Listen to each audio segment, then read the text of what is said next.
Mi propia madre falsificó mi firma para robarme $4 millones. Sí, escuchaste bien. La mujer que me parió, que me cuidó cuando estaba enferma, que me enseñó a rezar cada noche, fue la misma que me hundió en la ruina más absoluta mientras yo agonizaba en una cama de hospital. Y lo peor de todo, no fue por necesidad, fue por codicia pura, por envidia, porque no soportaba que su propia hija hubiera construido un imperio que ella nunca pudo ni soñar. Hoy soy dueña de una fortuna que supera los $50 millones. Tengo propiedades en 3 países, una empresa que factura más en un mes de lo que mi madre vio en toda su vida. Pero llegué aquí caminando sobre cristales rotos, sobre la traición más dolorosa que existe, la de la sangre de tu sangre.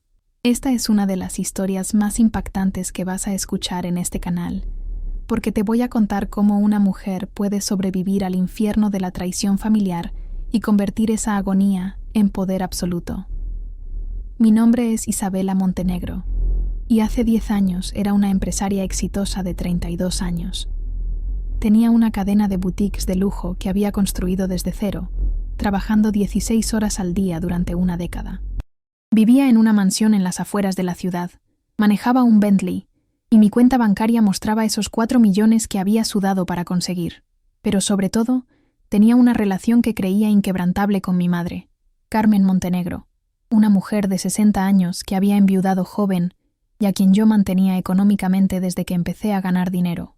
Carmen vivía en una casa que yo le compré, manejaba un auto que yo le regalé y recibía de mi parte una pensión mensual de $10,000.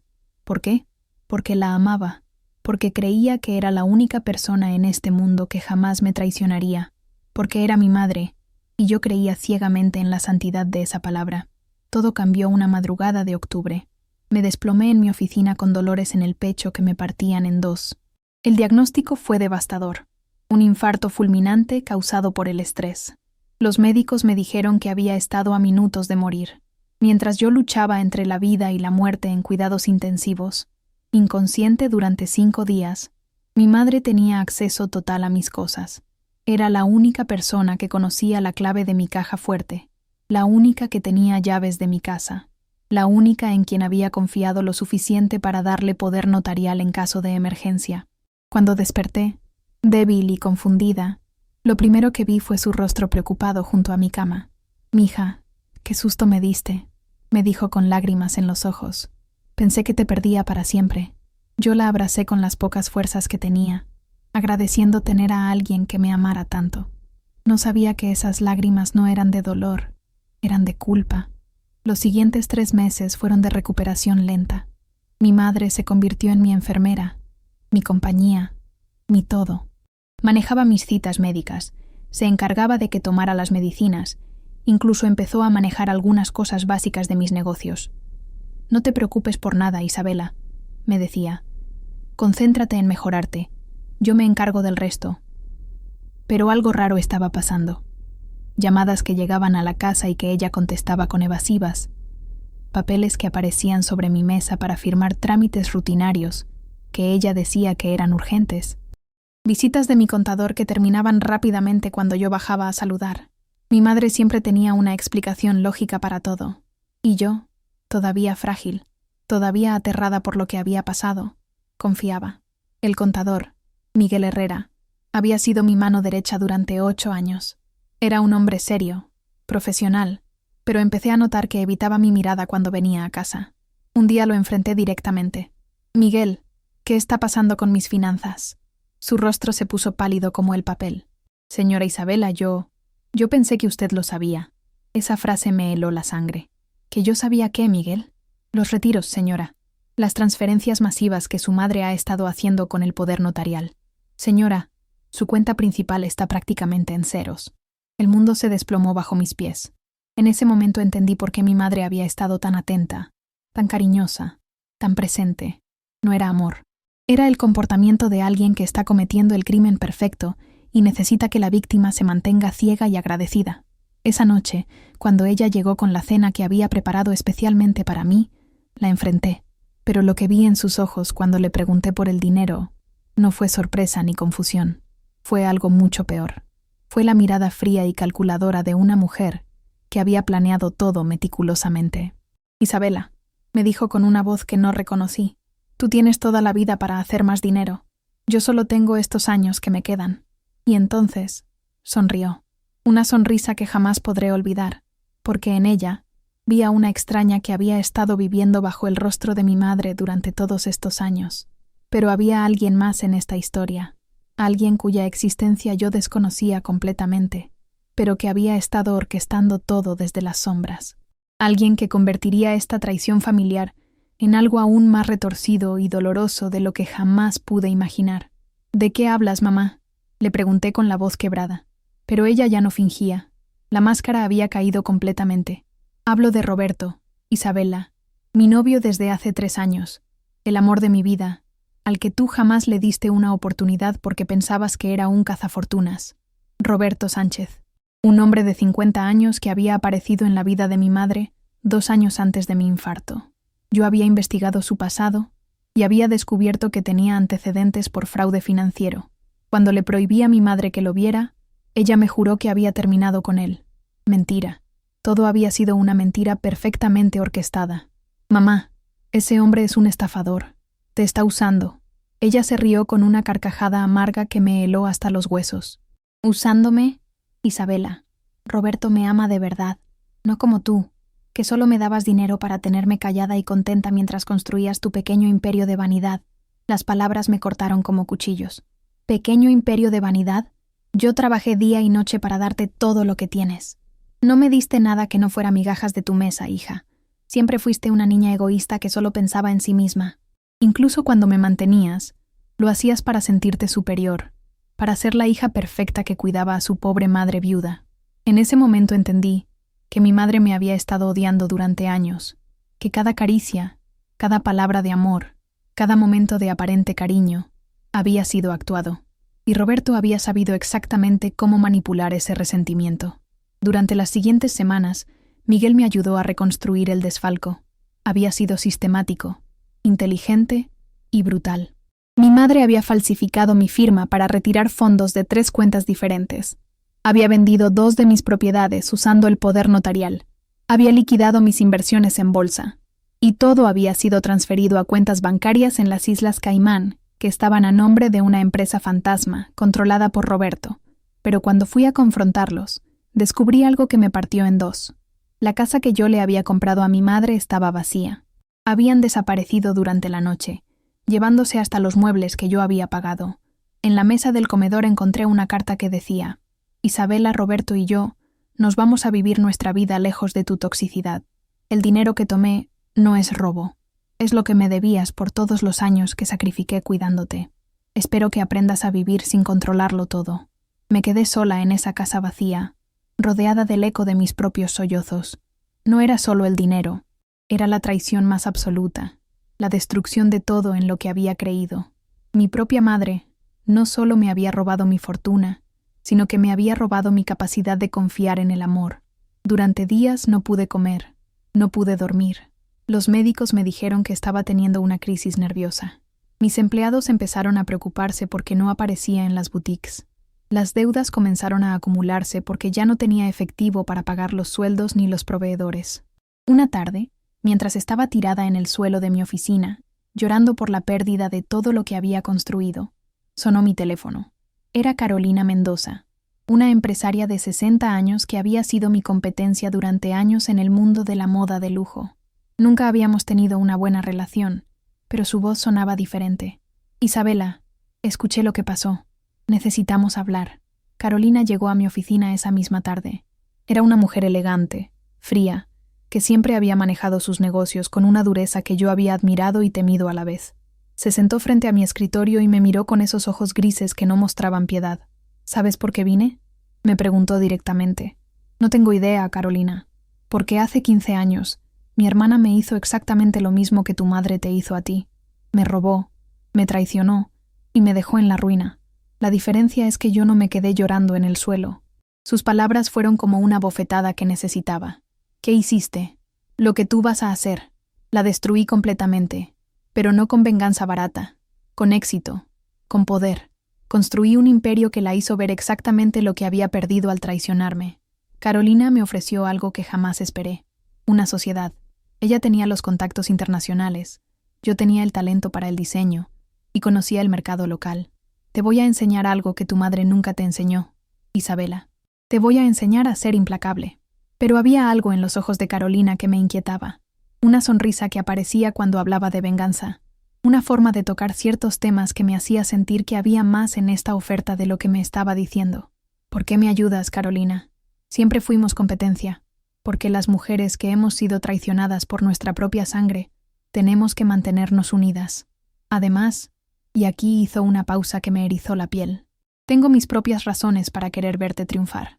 No sabía que esas razones tenían un nombre, Roberto Sánchez, y no sabía que Carolina había estado esperando durante años la oportunidad perfecta para destruir al hombre que había arruinado su vida mucho antes de que conociera a mi madre.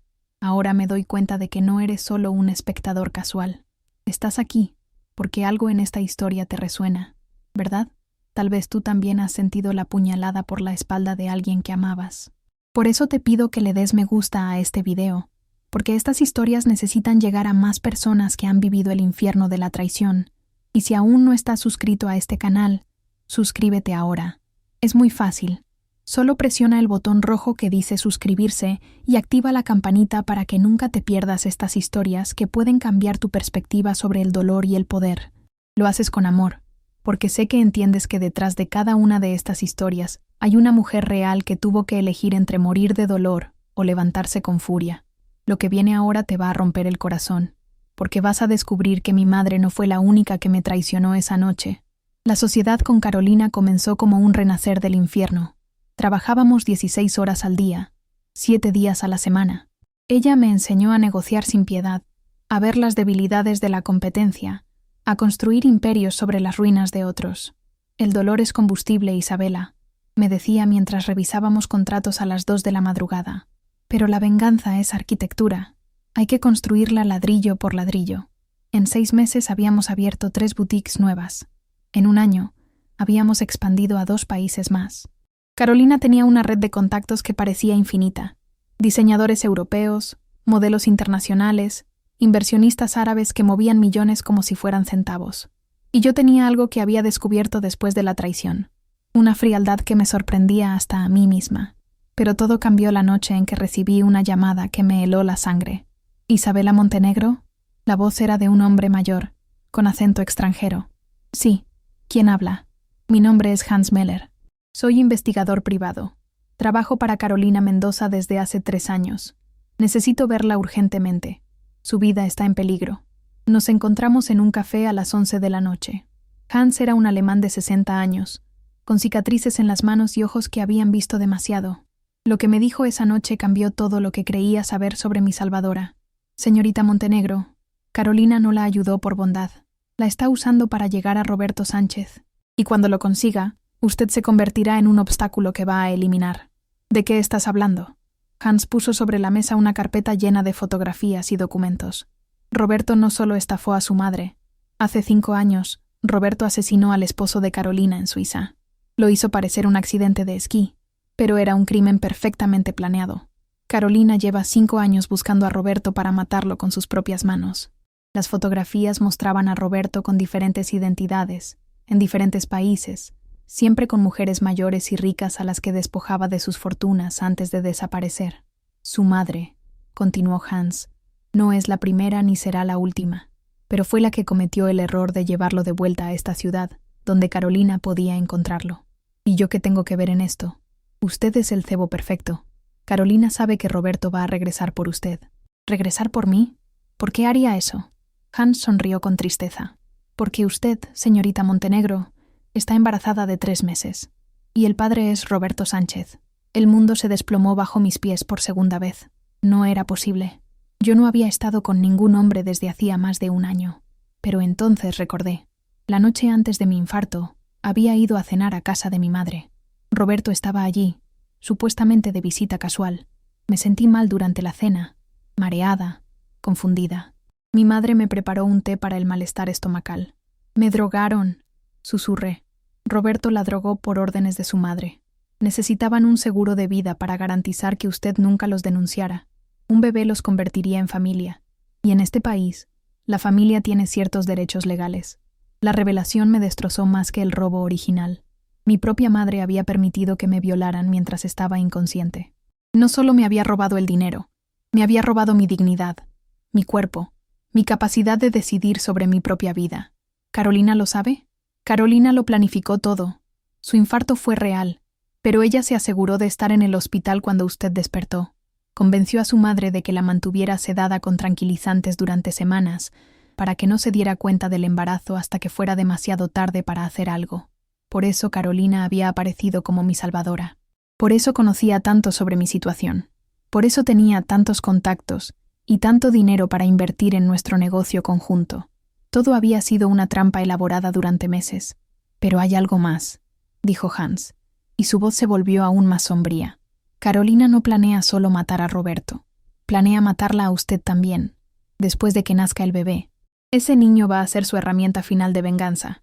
Criar al hijo de Roberto como su propio hijo, pero educarlo para odiar a su padre y venir por él cuando crezca. Esa noche llegué a mi apartamento sabiendo que estaba atrapada en una telaraña que había estado tejiendo durante años, mucho antes de que yo supiera que existía. Carolina había jugado conmigo como una araña juega con su presa. Mi madre había sido simplemente una pieza más en su juego mortal. Pero había algo que ni Carolina ni Hans sabían, algo que descubrí esa madrugada cuando revisé los documentos secretos de la sociedad que había firmado con Carolina meses atrás. Entre las cláusulas que yo había firmado sin leer completamente, había una que transfería automáticamente todas mis acciones y derechos comerciales a Carolina en caso de mi muerte o incapacidad legal. Pero también había algo más, una póliza de seguro de vida por $20 millones que Carolina había tomado sobre mí, nombrándose como única beneficiaria. Carolina no solo planeaba matarme después del parto, planeaba cobrar $20 millones por mi muerte, mientras se quedaba con el imperio que habíamos construido juntas. En ese momento, sentada en la oscuridad de mi apartamento, con las manos sobre mi vientre donde crecía un bebé concebido en la violación, entendí algo fundamental. Si quería sobrevivir, no bastaba con escapar.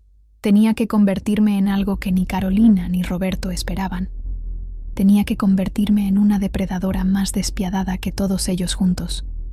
Y tenía menos de 6 meses para planificar la destrucción completa de todos los que me habían subestimado. A la mañana siguiente llegué a la oficina como si nada hubiera pasado. Carolina estaba revisando los estados financieros con esa sonrisa que ahora entendía era pura actuación. «Buenos días, Isabela. Te ves radiante hoy». Sus palabras me dieron náuseas, pero sonreí de vuelta. «Gracias, Carolina. Me siento mejor que nunca». Durante las siguientes semanas me convertí en la actriz más convincente del mundo. Seguí trabajando con Carolina, fingiendo que confiaba en ella completamente, mientras secretamente comenzaba a construir mi propia red. Contacté a Hans en privado y le hice una propuesta que lo sorprendió: trabajar para mí, pero no solo como investigador, como mi socio en la destrucción más elaborada que habían visto. «Necesito que hagas algo por mí, Hans. Quiero que encuentres a todas las víctimas de Roberto de los últimos 10 años, todas las mujeres que él estafó, violó o asesinó, y quiero que las traigas aquí». «¿Para qué?» «Porque vamos a formar un ejército». Hans me miró como si hubiera perdido la razón. «Señorita Montenegro, esas mujeres están muertas, arruinadas o escondidas por todo el mundo». «Las muertas no, Hans, pero las arruinadas y las escondidas, esas tienen sed de venganza tanto como yo». Durante 2 meses, mientras mi vientre crecía y Carolina celebraba internamente mi embarazo, como el éxito de su plan, Hans recorrió 3 continentes buscando a las víctimas de Roberto. Lo que encontró superó mis expectativas más salvajes. Había 13 mujeres vivas, todas entre los 40 y 60 años. Todas habían perdido todo por culpa de Roberto. Una empresaria italiana que había perdido su cadena de hoteles. Una heredera francesa que había sido despojada de su fortuna familiar. Una viuda sueca que había entregado los ahorros de toda su vida a Roberto antes de que él desapareciera con su hermana menor. Pero la más importante era Ángela Restrepo, una colombiana de 50 años que había sido esposa de Roberto durante 4 años, sin saber que él tenía otras 5 esposas en diferentes países. Ángela no solo había perdido dinero, había perdido a su hija de 15 años, que Roberto había vendido a una red de tráfico humano cuando la niña empezó a sospechar de sus negocios. Yo he estado siguiendo a ese monstruo durante 8 años, me dijo Ángela cuando nos encontramos en un hotel en las afueras de la ciudad. He gastado todo lo que me quedaba pagando investigadores, sicarios, cualquiera que me prometiera llevármelo vivo para que pagara por lo que le hizo a mi María Paula. ¿Y has estado cerca de atraparlo? 3 veces, pero siempre logra escapar porque tiene una red de protección muy poderosa. Tiene contactos en la policía, en los gobiernos, gente muy importante que lo protege a cambio de favores. ¿Qué clase de favores? Ángela me mostró una carpeta llena de fotografías que me hicieron sentir náuseas. Roberto no solo estafaba mujeres, dirigía una red internacional de chantaje sexual que involucraba a políticos, empresarios y figuras públicas. Las mujeres que él seducía y robaba eran solo la fachada. Su verdadero negocio era mucho más oscuro. Por eso Carolina lo quiere tanto. Entendí de repente. No es solo por venganza. Él tiene información comprometedora sobre ella. Exacto. Y por eso nunca va a dejar que Roberto muera hasta que recupere esa información. Tú eres solo una herramienta para llegar a él sin que sospeche. Pero yo tenía un as bajo la manga que nadie conocía. Durante mis investigaciones secretas sobre Carolina, había descubierto algo que ni Hans ni Roberto sabían. Carolina tenía cáncer. Un cáncer terminal que le daba máximo 6 meses de vida. Su urgencia por venganza no era solo emocional, era literal. Se estaba muriendo y quería ver a Roberto destruido antes de partir. Esa información cambió todo mi plan. Ángela, ¿qué harías si te dijera que puedo entregarte a Roberto en bandeja de plata, pero a cambio necesito que me ayudes a destruir a alguien más? ¿A quién? A la mujer que está usando mi embarazo para chantajearlo. Esa noche, en la suite de un hotel de 5 estrellas que pagué con dinero de la empresa que compartía con Carolina, reuní a las 13 víctimas de Roberto. Lo que les propuse era simple. En lugar de buscar venganza individual, íbamos a orquestar una trampa colectiva que no solo destruiría a Roberto, sino que nos convertiría a todas en las mujeres más ricas y poderosas de nuestros respectivos países. El plan es simple, les dije mientras las miraba a los ojos, viendo en cada una de ellas el mismo fuego que ardía en mí. Roberto va a regresar aquí en exactamente 3 semanas. Carolina se lo ha hecho saber a través de canales secretos, diciéndole que yo estoy sola, vulnerable y lista para entregar a mi bebé. Él va a venir creyendo que puede negociar su libertad a cambio del niño. ¿Y qué vamos a hacer cuando llegue? Sonreí con una frialdad que me sorprendió a mí misma. Vamos a darle exactamente lo que Carolina quiere, una reunión con Roberto, pero no va a ser la reunión que ella espera. Y cuando termine esa noche, todas nosotras vamos a ser libres, ricas y poderosas. Roberto va a estar muerto, Carolina también, y mi madre... Mi voz se quebró por un segundo, pero me recompuse rápidamente. Mi madre va a aprender lo que significa traicionar a alguien que puede jugar el mismo juego, pero mejor. Lo que no les dije a esas mujeres es que mi plan tenía una última parte que solo yo conocía. Una parte que involucraba una revelación que destruiría no solo a mis enemigos, sino que me convertiría en la mujer más poderosa que ninguna de ellas había imaginado, porque había descubierto quién era realmente el padre de mi bebé. Y no era Roberto Sánchez. La noche de la reunión llegó más rápido de lo esperado. Carolina había citado a Roberto en el almacén abandonado, donde guardábamos el exceso de inventario. Lo que ella no sabía es que las 13 mujeres ya estaban posicionadas en cada salida, cada ventana, cada posible escape. Roberto llegó puntual, acompañado de mi madre. Verla después de 8 meses me partió el alma, pero ya no quedaba lugar para el perdón en mi corazón. Ella lucía nerviosa, como si presintiera que algo no estaba bien. «Isabela», me gritó Roberto desde la entrada. «Vengo a negociar. Sé que Carolina te está usando. Podemos hacer un trato». Carolina apareció desde las sombras con una pistola en la mano. «El único trato que vas a hacer esta noche es con la muerte, Roberto». Pero entonces hice algo que nadie esperaba. Me puse entre Carolina y Roberto, con mi vientre de 8 meses bien visible. «Antes de que alguien muera aquí», dije con voz firme, «todos van a escuchar la verdad».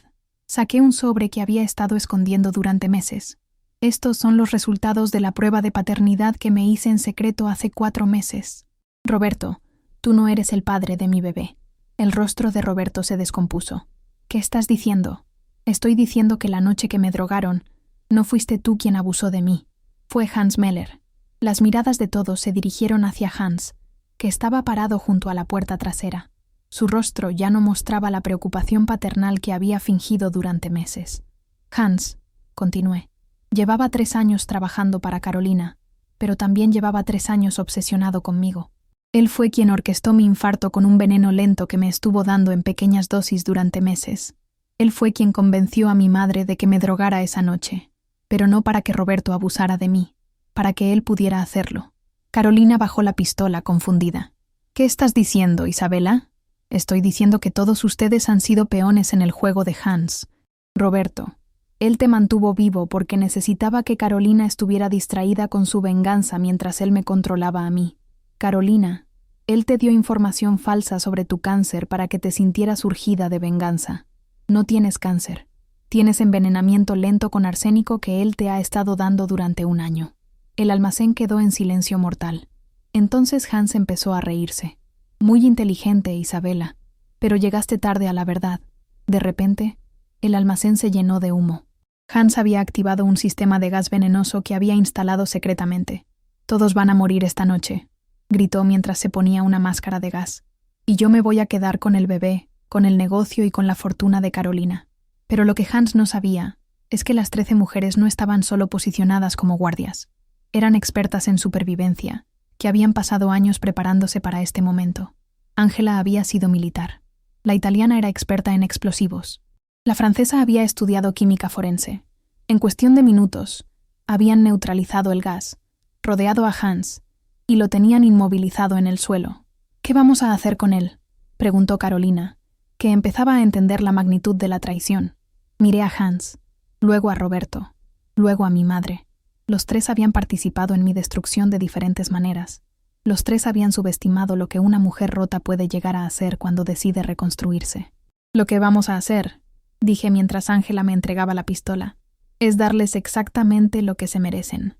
Lo que pasó esa noche en el almacén quedará entre nosotras 14 para siempre. Pero cuando amaneció, yo era la única dueña de un imperio que facturaba 50 millones al año. Tenía la información de chantaje que Roberto había recopilado durante décadas y había recuperado hasta el último centavo que mi madre me había robado. Mi hijo nació 2 semanas después. Es hermoso, inteligente y lleva el apellido Montenegro.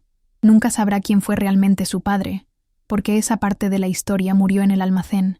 Carolina sobrevivió, pero su imperio pasó a mis manos como parte del acuerdo que firmamos esa noche. Ahora trabaja para mí. Y cada día que me ve sentada en el escritorio que una vez fue suyo, recuerda lo que cuesta subestimar a una mujer que ha decidido que ya no va a ser víctima de nadie. Mi madre vive en una casa pequeña que yo le compré, con una pensión modesta que yo le doy. Pero cada mes, cuando va a recoger ese cheque, tiene que pasar por mi oficina y pedírmelo de rodillas. Es mi pequeña venganza diaria. Recordarle que la hija a la que traicionó se convirtió en la mujer que controla su supervivencia. ¿Sabes qué es lo más dulce de esta historia? Que la venganza no fue lo que me hizo rica. Fue entender que el poder real no viene de destruir a tus enemigos. Viene de convertirlos en herramientas para tu éxito. Hoy tengo más dinero del que mi madre pudo soñar robarme. Tengo un hijo que es mi razón de vivir. Y tengo la paz de saber que todas las mujeres que me traicionaron o que intentaron destruirme ahora dependen de mí para existir. Si esta historia te llegó al corazón, por favor, dale me gusta. Compártela con esa amiga que necesita recordar que las traiciones de la familia duelen, pero no tienen que definir nuestro destino. Y suscríbete a este canal, porque cada día te esperamos con historias que te van a demostrar que del dolor más profundo puede nacer el poder más absoluto. Comenta aquí abajo si tú también has vivido una traición familiar. Quiero leer tu historia, porque sé que detrás de cada una de esas experiencias hay una mujer que puede elegir entre quedarse rota o levantarse más fuerte. Te esperamos mañana con una historia que te va a quitar el aliento. La mujer que fingió su propia muerte para vengarse del hombre que arruinó su vida. No te la puedes perder. Hasta mañana, guerrera.